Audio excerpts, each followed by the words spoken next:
Istilah Omnibus Law memang merupakan hal baru di Indonesia. Namun, sebenarnya secara substansif dan fungsional, metode Omnibus sudah pernah digunakan. Hanya saja pada saat itu belum menggunakan istilah Omnibus.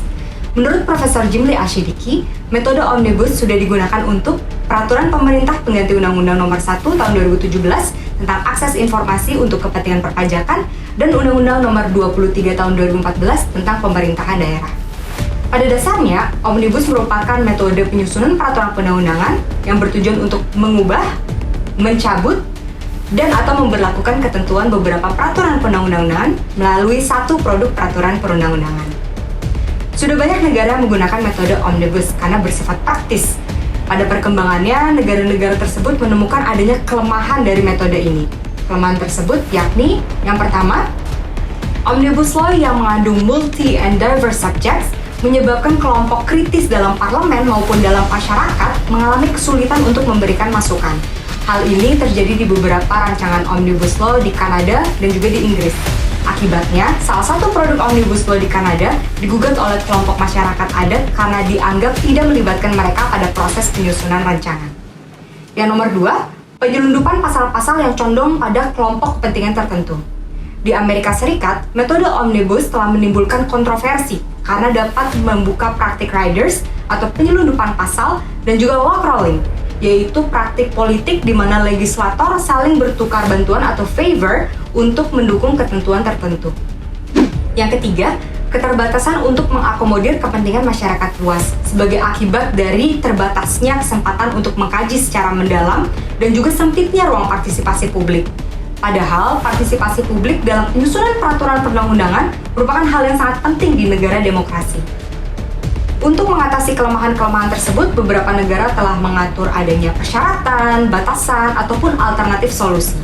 Contohnya yang pertama, mengharuskan Omnibus Law hanya mengatur topik-topik yang berkaitan saja.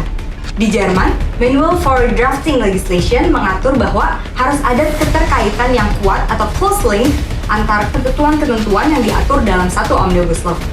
Untuk mengatur hal yang serupa, istilah yang digunakan oleh Selandia Baru adalah interrelated topics atau similar nature, dan istilah interrelated topics ini juga digunakan oleh Kanada. Yang kedua, menegaskan semua ketentuan dalam Omnibus Law harus berkaitan dengan judulnya. Ketentuan seperti ini dapat ditemukan di beberapa peraturan negara bagian di Amerika Serikat. Contohnya, konstitusi negara bagian California yang mengatur muatan dari undang-undang yang tidak berhubungan dengan judul akan dianggap tidak berlaku. Contoh lainnya, konstitusi negara bagian Minnesota yang mengatur bahwa peraturan perundang-undangan harus mengatur satu subjek saja atau single subject yang digambarkan oleh judulnya. Yang ketiga, membatasi penggunaan Omnibus Law untuk mengatur hal-hal tertentu saja. Di Selandia Baru, penggunaan metode Omnibus hanya diperbolehkan untuk beberapa peraturan perundang-undangan. Penggunaan metode Omnibus di luar hal-hal tersebut hanya dapat dilakukan pada kondisi-kondisi tertentu dan harus memenuhi persyaratan-persyaratan tertentu. Yang keempat, memecah satu Omnibus Law yang dianggap terlalu gemuk ke beberapa Omnibus Law. Di Kanada, Omnibus Law yang mengatur terlalu banyak topik akhirnya dipecah menjadi 8 rancangan Omnibus Law. Hal ini tentunya mempermudah parlemen dan masyarakat untuk mengkajinya. Yang kelima, menggunakan metode Cognate Bills. Di Selandia Baru, Cognate Bills dijadikan alternatif dari metode Omnibus. Jadi Cognate Bills adalah 2 atau lebih bills yang saling berkaitan yang diajukan ke parlemen sebagai satu paket untuk dibahas secara bersamaan. Jadi, bagaimana agar Omnibus Law di Indonesia dapat terhindar dari kelemahan-kelemahan tersebut?